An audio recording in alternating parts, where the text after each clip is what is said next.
Kita akan membicarakan dua hal yang penting yang terjadi di dunia saat ini. Pertama adalah masalah chips dan kedua adalah masalah baterai. Apakah Anda dalam beberapa bulan ini sedang membeli mobil baru? Dan jangan heran kalau jawabannya adalah inden dulu karena tidak ready stock.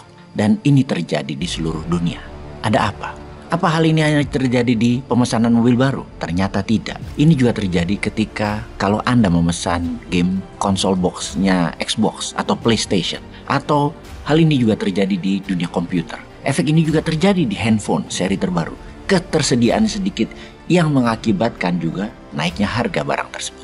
Jadi ada keterbatasan di berbagai macam industri saat ini. Otomobil, smartphone, gaming konsol, smartwatch, gadget, peralatan medis, dan banyak lagi. Di mana semua ini ada sambungannya, yaitu keterbatasan microchips semiconductor. Dalam dunia otomotif, Toyota sebagai perusahaan terbesar di dunia memotong produksi di tahun 2022 dan di tahun 2023 hingga 20%. Dan angka itu sangat besar karena keterlambatan mendapatkan chips. Bukan hanya Toyota, Nissan, Mitsubishi, semua manufaktur Jepang punya masalah sama saat ini.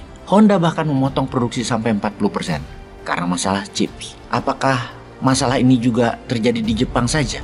Ternyata semua produsen mobil otomotif dunia mengalami. Hingga CEO Volkswagen mengatakan masalah chips ini bisa sampai akhir 2023 bagi dunia otomotif. Akibat keterbatasan chip, Ford Motor mendapatkan kerugian $3 billion di tahun 2022 kemarin ini. Keterbatasan chips bukan karena permintaan menurun, namun sebaliknya karena permintaan naik dan dunia kekurangan produsen chips. Efek tahun 2020, pandemi, membuat semua manusia berada di rumah dan memerlukan gadget. Industri gadget lah yang menyedot 80% chips dunia. Dan ketika dunia berjalan seperti sekarang, berjalan normal, industri otomotif yang paling kekurangan chips karena ordernya sudah diambil industri gadget. Selain itu, hanya 5 negara ini saja yang menghasilkan 95% chips dunia, yaitu Tiongkok, Taiwan, Amerika, Jepang, dan Korea Selatan. Kalau ditajamkan lagi, Taiwan menghasilkan 50%-nya chips dunia. Kalau nanti Tiongkok ambil Taiwan, maka 70% microchip semiconductor berada di bawah mereka. Ekonomi dunia saat ini sedang mengkalkulasi efek negatif keterbatasan chips ini dengan industri otomotif misalnya, yang mana 3% global economic output adalah kontribusi industri otomotif. Terlihat kecil ya, namun beberapa negara bergantung pada industri otomotif sangat besar. Misalnya negara Ceko bergantung pada dunia otomotif karena GDP-nya 90% didapat dari dunia otomotif. Negara Slovakia GDP-nya 13% bergantung pada dunia otomotif, di mana 40% ekspor mereka adalah part dari otomotif.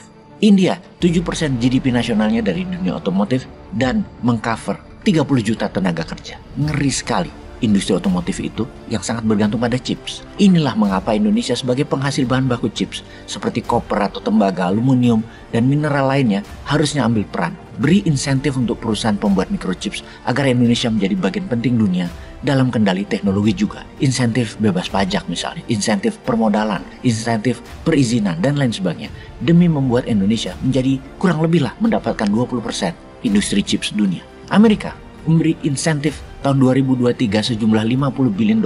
India memberi insentif $20 billion untuk membangun lembaga riset dan produsen microchips, bagian dari National Semiconductor Technology Center. Juga untuk baterai, Tiongkok, Amerika, dan India berebut memberi insentif negaranya kepada pemain baterai ini, baik manufaktur maupun mereka menciptakan komposisi baru.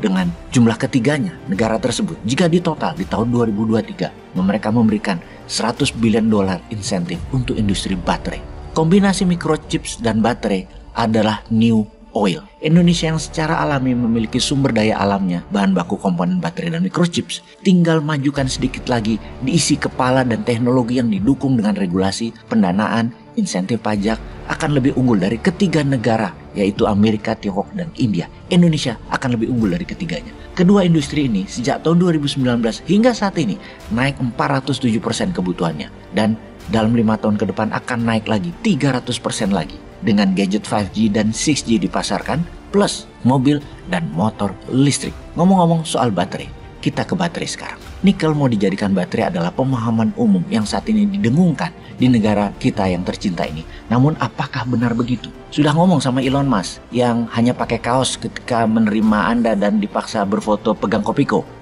Yang satu sudah mau kirim orang ke Mars, yang satu masih mikirin Kopiko, di mana nyambungnya. Oke, karena kita berakal sehat kita coba nyambungin.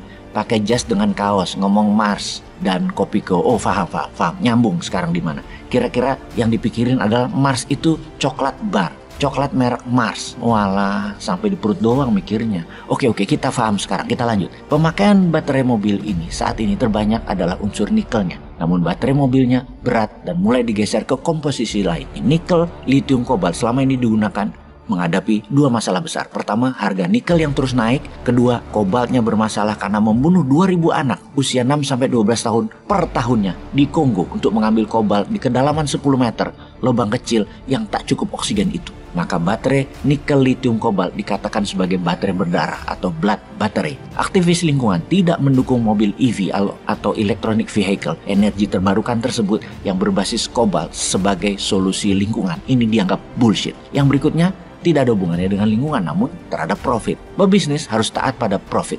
Biaya tinggi tidak akan disukai. Mereka mengganti nikel karena harga nikel terus naik merupakan ancaman bagi biaya produksi. Maka dibuat yang baru yang awalnya nikel lithium kobalt menjadi ferro lithium fosfat, di mana ferro dan fosfat adalah unsur yang murah dan banyak tersedia dimanapun, sehingga tak perlu lagi nikel. Bye-bye nikel. Namun baru sebentar Tesla mulai berubah lagi. Tesla melakukan game changing lagi, ganti pakai manganis, lebih murah lagi, lebih banyak lagi, dan lebih ringan. Lalu di Halmahera, bagaimana dok tambang nikelnya? Kalau katanya Tesla akan buat pabrik di Jawa Tengah, karena untuk apa Tesla bangun di Jawa Tengah? Karena nikel. Kan gak pakai nikel lagi ke depannya. Halmahera yang sudah kesedot 500 triliun ditinggalkan begitu saja. Jadi daerah tandus dong nantinya. Memang 150 juta manusia di Jawa yang pernah tahu Halmahera paling hanya 10 ribuan orang. Yang lainnya ya gak paham. Gak tahu ada cerita atau derita apa di sana.